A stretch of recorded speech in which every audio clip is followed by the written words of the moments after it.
To the day, U.S. President Dwight Eisenhower diplomatic ties with the Cuban government and closed the embassy in Havana.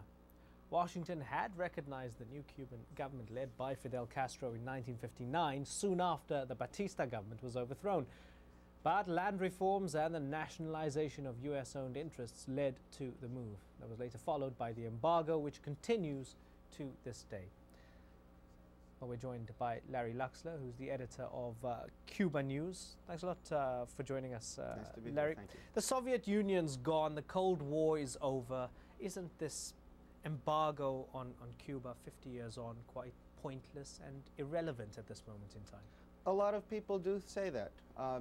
This embargo has lasted 50 years. It was phased in over a period of some time. It was not any one single event that precipitated the embargo. But this argument, yes, has been made by many people. And over the years, there have been many attempts to at least soften the embargo, relax it, open travel between the two countries, establish intersections in Washington and Havana. But yes, the embargo endures mainly for political reasons, and it will continue to. So why continue? What's stopping any thaw in the relations? Well, I think the obvious answer to that would be the presence of over 1 million Cuban exiles in South Florida and in other areas, the New Jersey, the New York area. Cuban exiles who have lost much of their property. Many of them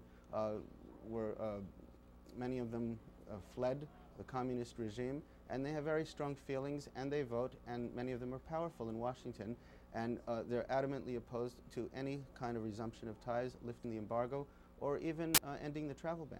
It's interesting because it makes a bit of a mockery of the United States internationally when every year this comes up at the UN and over 180 countries vote for ending the embargo, and you have the US, Israel, and actually this year it was 187 187 to 2. It was the United States and Israel, and 3 very important countries abstained: Palau, Micronesia, and the Marshall Islands. I mean, it does. So it makes a mockery of the United States, does it not?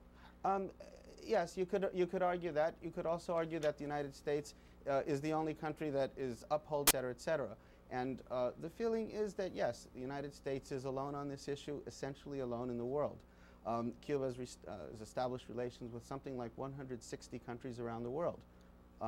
And yet, the Obama administration has made some moves towards relaxing some aspects of this embargo. With Raul Castro, with his hand basically on the steering wheel, yeah, it seems as if Cuba is opening up somewhat economically.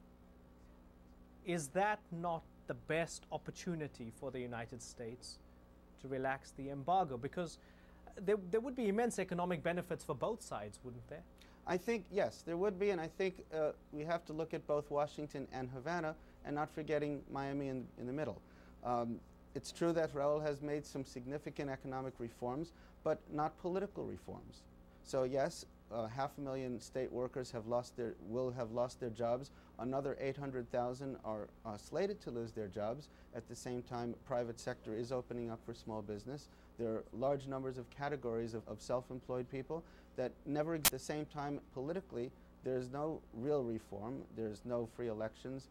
There is no freedom, real freedom of speech, and there's no freedom of press. And until that happens, I don't see the embargo being lifted. It's not very optimistic. Well, also under the Obama administration has lifted parts of the rule, not the embargo itself, because he can't do that. That would take an act of Congress. But Cuban Americans may travel now freely to Cuba and visit their families. Larry Luxner, thanks a lot for joining us. Larry Luxner and also Cuban. Well, it's time for a short break now, but still 100 years. The Sikh community celebrates its